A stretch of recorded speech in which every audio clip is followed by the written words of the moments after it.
வாங்க வாங்க, என்ன வேணும்? என்ன கண்ணம்மா வீட்டு வச்சிருக்க? இல்லாதான் பார்த்து கேட்பீங்க, அப்புறம் பக்கத்து கடைக்கு போவீங்க. உங்க வாடகை கடைக்கு போங்க. வாங்க டிரைவர் சார், என்ன வேணும்? நேத்து முருங்கக்காய் சாம்பார் வைக்கிறதுக்கு பக்கம் சொல்லி கொடுத்தேன், ரொம்ப பிரமாதமா இருந்தது. இன்னைக்கு எண்ணெய் கத்திரிக்காய் குழம்பு வைக்கிறதுக்கு பக்கம் சொல்லி கொடுக்குறியா?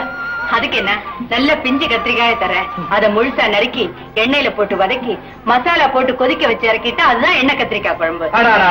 நீ சொல்றதை கேட்கும் போதே நாக்குல எச்சில் ஊறுது. சீதா, என்ன? உன் கையால சமைச்சு ஒரு நாளைக்கு சாப்பிடணும்னு ரொம்ப ஆசையா இருக்கு. டிரைவர் சார், நான் உங்களை ரொம்ப கௌரவமா நினைச்சிட்டு இருக்கேன். கத்திரிக்காய் கொடுக்குறியா? டியூட்டிக்கு நேரமாச்சு. வாமா வா, பணம் கொடுக்க வந்தியா? இல்லைங்க, மறுபடியும் கொஞ்சம் பணம் கேட்கலான்னு வந்தேன். அப்படி என்ன உனக்கு புதுசா செலவு வந்திருக்கு? ஒரு கம்பெனில 1000 ரூபாய் டெபாசிட் கட்டினா என் தங்கச்சிக்கு உடனே வேலை கொடுக்கறேன்னு சொல்றாங்க.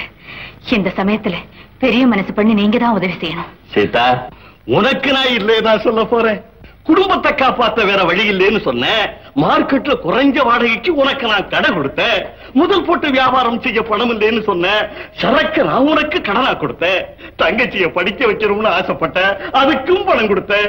இப்ப நான் கொடுக்க போற பணத்தை சேர்த்தா மொத்தம் 4000 ரூபாய் ஆகுது. இதை எப்ப திருப்பி கொடுக்க போறேன்? இன்னும் 6 மாசத்துல என்ன கஷ்டப்பட்டாவது உங்க கடனை கொடுத்துறேன். 6 மாசம் இல்ல, 6 வருஷமானாலும் மொத்தமா நீ 4000 ரூபாய பார்க்கவே முடியாது. உனக்கும் கஷ்டம் இருக்க கூடாது, எனக்கும் நஷ்டம் வரக்கூடாது. அதுக்கு ஒரு வழி சொல்றேன். உனக்கு சம்மதம்னா சரின்னு சொல்லு, இல்லைன்னா உன் இஷ்டம். என்னையா சொல்றீங்க? வர்ற திங்கட்கிழமைக்குள்ள வட்டியும் முதலுமா பணத்தை உன்னால திருப்பி கொடுக்க முடியும்னா வெளியில போ, இல்லைன்னா என் ரூமுக்குள்ள போ. புத்திசாலி பொண்ணு. கணக்கு முதலாளி, பூஜைக்கு நேரமாச்சு, நீ போய் வழக்கமா 2 சிலோர் பரோட்டா, முட்டாள் 2 முட்டை பரோட்டா, 2 சுக்கா வறுவல், 1 பிளேட் கோழி குருவா, அவ்வளவுதானே?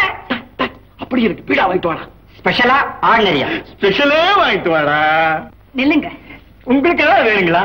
ஆமா, வேண்டியது சொல்லு.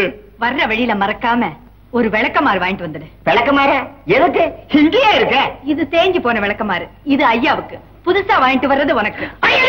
சீதா, ஏற்கனவே உன்னை பத்தி கேள்விப்பட்டேன், நான் நம்பல.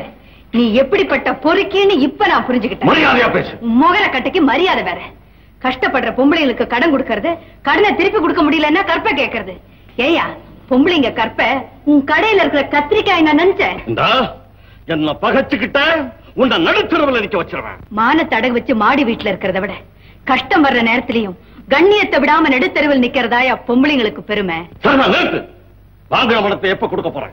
இன்னும் 10 நாள்ல கொண்டு வந்து கொடுத்தேன். கொடுக்கல உன்னை கோர்ட்ல நிறுத்தி கம்பி எண்ண வச்சிருவேன். ஏண்டி, உன்னை மாதிரி எத்தனை பொம்பளைகளை பார்த்திருப்பேன். ஆமா, உன்னை பெத்தவளும் பொம்பளை, உன் கூட பிறந்தவளும் பொம்பளை, உன் முன்னால நிக்கிறவளும் பொம்பளை. அதனால இனிமே பொம்பளைங்க கிட்ட கொஞ்சம் மரியாதையா பேச கத்துக்கடா மடையா. எங்க வலிக்குதுன்னு சொல்லுங்க. நல்லா சுருக்க எடுத்து விடுவாங்க. அங்கதான் என் கணத்துல இருந்த தடவை. ஐயோ, ஆமா, எப்படி சுழுக்க விழுந்துச்சு? அது வந்து ஒரு பொண்ணு. மீதியை நான் சொல்லிக்கிறேன், வாயை வச்சுட்டு சும்மா இருக்க மாட்டேன். மண்ணாங்கட்டி ஏதோ பொண்ணு வந்ததா சொல்றான். அதைத்தான நானும் சொல்ல வரேன். ஒரு பொண்ணு வந்தா, பொண்ணை பார்த்த உடனே இந்த காலத்துல சும்மா இருக்காங்களா? அது ஒரு ரவுடி வந்தா, அந்த பொண்ணை பார்த்த உடனே கலாட்டா பண்ணான். அது எனக்கும் வந்து 2 அடி அடிச்சான் அவனை. அவன் பதிலுக்கு 4 கொடுத்தான். அதுல எக்கு தப்பா பட்டு கழுத்து சுளுக்கிடுச்சு. அவ ஏதோ சொல்ல வர, அவனையே அடிக்கிறீங்க. அதுக்காகத்தான் அடிக்கிறேன்.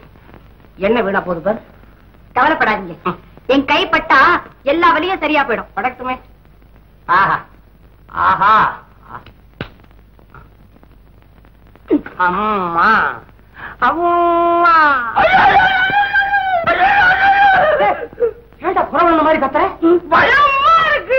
எதை பார்த்தாலும் பயந்துக்குவேன். என்னத்த பார்த்தா அப்படி? நீ செய்யறது தப்பு. ஓஹோ, தப்பு நடக்கிற இடத்துல நீ இருக்கக்கூடாது. வெளியே போ, வெளியே போய் நின்னு சிக்னல் குடுற. பின் எதுக்காக தெருவுல கடந்த உன்னை வீட்டுக்குள்ள கூட்டியாந்து வச்சு சோத்தை போட்டு வளர்த்துக்கிட்டு இருக்கிறேன்? நான் வெளியே போறேன், நீங்க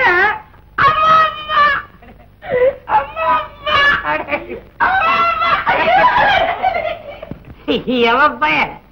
ஆமா, மண்ணாங்கட்டி ஏன் வெளியில அனுப்பிச்சிட்டீங்க? அவன் தான் பயந்துக்கிறானே மூதேவி. அது சரி, மார்க்கெட் பக்கம் கொஞ்ச நாள் ஆளையே காணோம். உங்க அண்ணன் மாயாடிக்கு பயந்துகிட்டு இருக்கான்.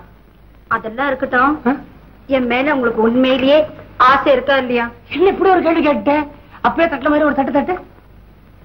அம்மா அம்மா என்னது இது? நீ கேட்டி ஆசையா இருக்குன்னு அதுக்கு பதில் இல்லை. நான் தட்டினா தான் ஆசை வருமா? ஒருத்தி தட்டினா சுடுக்கு வருது, நீ தட்டினாலும் ஆசையே வருது. நெருக்கிக்காரு நெருக்கிக்காரு. என்னம்மா சீட்டாங்க? உங்க வாடிக்கை மார்க்கெட்டை விட்டே போயிடுச்சு. என்ன சொல்ற? கமிஷன் கடை முதலாளிகிட்ட சீதா 3000 ரூபாய் கடன் வாங்கியிருந்தாளா, அதை கொடுக்கலன்னு வேற ஆளுக்கு கடையை கொடுத்துட்டாரு. பாவம் சீதா, இனிமே அந்த குடும்பத்தை எப்படித்தான் காப்பாத்த போறாளோ?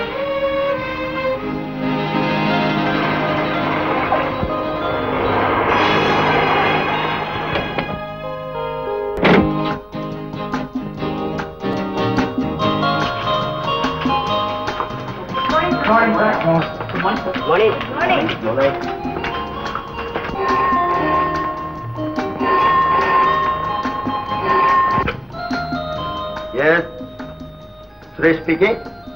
ஆமா, புதுசா ஒரு ரூட்டுக்கு பெர்மிட் வாங்கியிருக்கேன். 6 பென்ஸ் மாத்திரம் அனுப்பிச்சு வைங்க. நோ நோ நோ, பாடி எங்க ஒர்க் ஷாப்ல நாங்க ஃபிட் பண்ணிக்கிறோம். Okay, bye. Good morning sir. Hi, good morning. இன்னைக்கு என்னுடைய பர்த்டே. இந்தாங்க chocolate. Many more returns of the day. Thank you. வெறும் ஸ்வீட் மட்டும் தானா? அவசரப்படாதீங்க, இன்னைக்கு நைட்டு உங்களுக்கு புதுசா ஒரு ஸ்வீட்டை இன்ட்ரோடியூஸ் பண்ணி வைக்கிறேன். சொல்லு. வணக்கம் சார். ஹாய் ராமு. சார், 5 வருஷமா உங்க கம்பெனில உண்மையா உடைச்சேன். நீங்களே எனக்கு கௌரவமா வச்சிருந்தீங்க. ஆனா இப்ப தொடர்ந்து உங்க கம்பெனில வேலை செய்ய முடியாத நிலைமை எனக்கு வந்துடுச்சு. ஏன் அப்படி சொல்ற? ஒரு அயோக்கியங்கிட்ட 3000 ரூபாய் கடன் வாங்கிட்டேன். அதை உடனே திருப்பி கொடுக்கலனா கோர்ட்ல நிறுத்தி அவமானப்படுத்துவேன்னு சொல்றான். அதனாலதான் வேலையை ரிசைன் பண்ணிட்டு அதுல கிடைக்கிற பணத்தை அவனுக்கு கொடுக்கலாம்னு இந்த முடிவுக்கு வந்தேன்.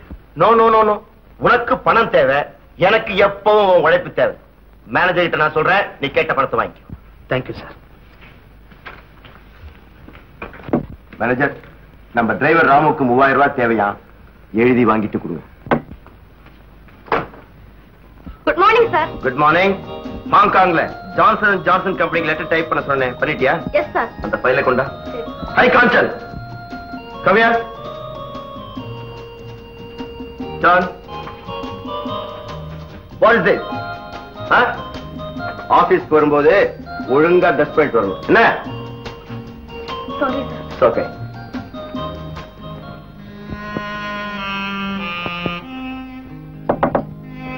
யாரது? நீங்களா? உங்க அப்பா வீட்டுல இருக்கார? இல்லையே. உங்க தங்கச்சி வெளியில போயிருக்கா. வேற யாரும் இல்லையே. அப்ப நான் விஷயத்துக்கு கொண்டுறேன். அன்னைக்கு வத்த குழம்பு வைக்கிறதுக்கு பக்குவம் சொல்லி கொடுத்த, உப்பு குறைஞ்சு போச்சு. கத்திரிக்காய் கார குழம்பு வைக்கிறதுக்கு பக்குவம் சொல்லி கொடுத்த, அது என்னடானா காரம் கூடி போச்சு. ஆனா இன்னைக்கு நீ சொன்ன பக்குவம் தவறாம கஷ்டப்பட்டு பால் பணியாரம் செஞ்சு கொண்டு வந்திருக்கேன். தின்னு பார்த்துட்டு எப்படி இருக்குன்னு சொல்லு. இதுக்காகத்தான் நான் வந்தேன். நான் வரேன். நில்லுங்க. பால் பணியாரம் சொல்லி பணத்தை கொடுத்துட்டு போறீங்களே. இந்த நேரத்துல இது உனக்கு பால் பணியாரம் மாதிரி தானே? இந்த பணத்தை அந்த கடங்கார பையன்கிட்ட வீசி எறிஞ்சிட்டு அவன் முகத்துல காரை துப்பிட்டு வா. அது சரி, பழைய கடனை அடைச்சிடுவேன். ஆனா இந்த புது கடனை நான் எப்படி திருப்பி கொடுப்பேன்? இதையே நீ கடனா நினைக்கிற? கைமாத்தா நினைச்சுக்கோ. கிடைக்கிறப்போ திருப்பி கொடு. நான் ஒண்டி கட்டுதானே.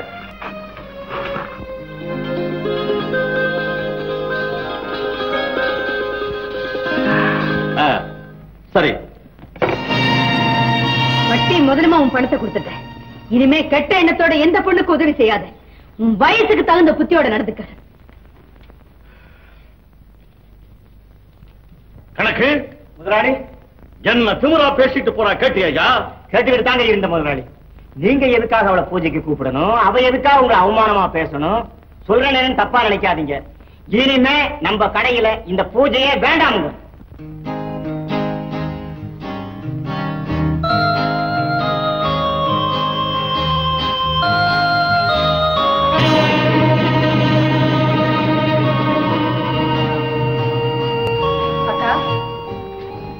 வாமா சீதா, எல்லாம் கேள்விப்பட்டேன். போய் அந்த கொலகார பையன்கிட்ட நீ கடன் வாங்கணும். என்ன கதை? அந்த மனுஷன் இப்படி திடீர்னு கழுத்து இருப்பான்னு நான் நினைக்கவே இல்லை. அவன் திடீர்னு அறுக்கல, திட்டம் போட்டுதான் அறுத்திருக்கான். ஆமா, இப்ப நீ எப்படி குடும்பத்தை காப்பாத்துற? அந்த குடுமையை ஏக்க கேட்கிறேன். வீட்டுல இருந்த பித்தளை டம்ளர் வரைக்கும் அடகு வச்சாச்சு.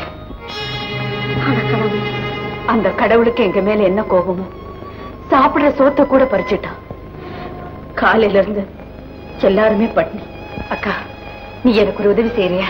என்ன சீதா? இந்த தராசை வச்சுக்கிட்டு ஒரு 5 ரூபாய் கூட. என்ன சீதா இப்படி சொல்ற? என்னன்னு இறக்கம் இல்லாதவன நினைச்சியா? தராசை வாங்கிக்கிட்டு தான் கொடுக்கணுமா? இந்தா, உன்னால எப்ப கொடுக்க முடியுமோ அப்ப கொடு.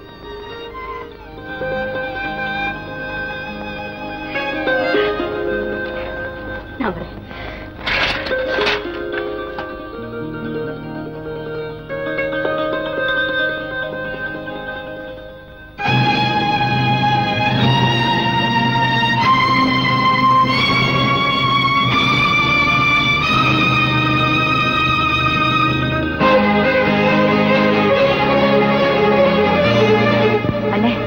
எங்க அப்பாவை பாத்தீங்களா?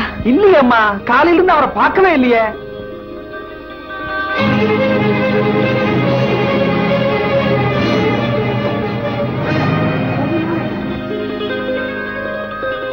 ஐயா, எங்க அப்பாவை பாத்தீங்களா? ஆமாம்மா, கொஞ்ச நேரத்துக்கு முன்னாலே பார்க்ல தனியா உட்கார்ந்து இருந்தாரு. வாங்கய்யா வீட்டுக்கு போகலான்னு கூப்பிட்டேன். மனசு சரியில்லை, அப்புறமா வரேன்னு சொல்லிட்டு மாரியம்மன் கோவில் பக்கமா போனாரு. அப்படியா?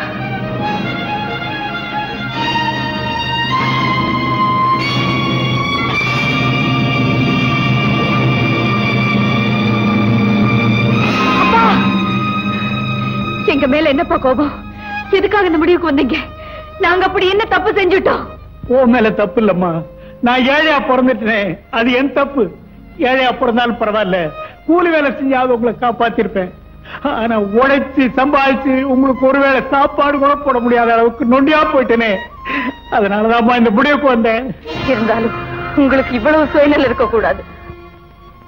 பெத்த பிள்ளைங்க படுற கஷ்டத்தை பார்க்க செய்யாம நல்ல தங்கா 7 குழந்தைங்களையும் கிணத்துல தூக்கி போட்டுட்டு கடைசி அவ சாக போனா. அது தாய் பாசம். எங்களை அனாதையா தவிக்க விட்டுட்டு நீங்க மட்டும் தனியா தற்கொலை செஞ்சுக்க ஓடி வந்தீங்களே, இதுதான் தகப்பன் பாசமா? சீதா, சொல்லுங்கப்பா, எதுக்காக இந்த முடிவுக்கு வந்தீங்க? காய்கறி வித்து எங்களை காப்பாத்தின, நாங்க கஷ்டப்படாம இருந்தோம். இன்னைக்கு தராசை வித்து எங்களுக்கு சோறு போடக்கூடிய நிலைமை உனக்கு வந்தது. ஆமாம்மா, அதை என் கண்ணால பார்த்தேன். அந்த வேதனை என்னால தாங்க முடியலம்மா. அப்பா, கடுமையான நோயினால பாதிக்கப்பட்டு பல நாள் கட்டில் பணமா கிடந்து சாகிறது அவல சாவு. வறுமையை தாங்க முடியாம கோழைத்தனமா தற்கொலை பண்ணிக்கிறது அவமான சாவு. நாட்டுக்காக உயிரை கொடுக்கறதா நல்ல சாவுன்னு அடிக்கடி சொல்லுவீங்க. இப்ப வீட்டு கஷ்டத்தை தாங்கிக்க முடியாம கிணத்துல விழுந்து தற்கொலை பண்ணிக்க வந்துட்டீங்களே, உங்க உபதேசம் எங்களுக்கு மட்டும்தானா? உங்களுக்கு இல்லையா? பெத்த தகப்பனை காப்பாத்த முடியல, அதனால அவங்க அப்பா தற்கொலை பண்ணிக்கிட்டாருன்னு மத்தவங்க என்ன பார்த்து கேவலமா பேசணுமா? உங்களுக்கு ஒருவேளை சோறு கூட போட முடியாத நிலைமை வந்துச்சுன்னா அடுத்த நிமிஷமே நான் உயிரோடு இருக்க மாட்டேன். நான் உயிரோடு இருக்கும்போது நீங்க எதுக்காக கவலைப்படணும்? கூலி வேலை செஞ்சாவது நான் உங்களை காப்பாத்துவேன். வாங்கப்பா போலாம்.